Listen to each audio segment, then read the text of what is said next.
শ্রী গণেশায় নমঃ। ওম নমঃ শিবায়। তো বন্ধুরা, আমি ভিডিওতে খুবই সংক্ষিপ্ত আলোচনা করতে চলেছি 6 আষাঢ় 21 জুন শনিবার। আজ সূর্যোদয় 4:55 AM, সূর্যাস্ত 6:23 PM। কৃষ্ণপক্ষের একাদশী, অশ্বিনী নক্ষত্র, অতিগণ্ডক যোগ। জন্মে মেষ রাশি, ক্ষত্রিয় বর্ণ, মতান্তরে বৈশ্যবর্ণ দেবগণ।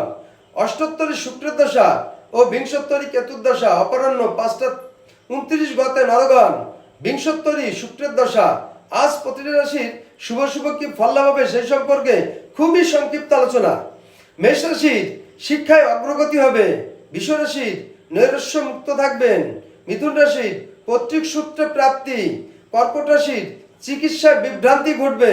সিংহ রাশির উৎকণ্ঠা বোধ হবে। কন্যা রাশির প্রাপ্তি ঘটবে।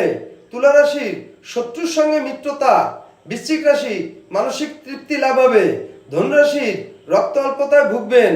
মকর রাশির গৃহের সমস্যা। কুম্ভ রাশির নিরাশা প্রাপ্তি হবে। মীন রাশির বন্ধু বিরোধ ঘটবে। তো বন্ধুরা, এই ছিল আমার ভিডিওর মূল সংক্ষিপ্ত আলোচনা। নমস্কার।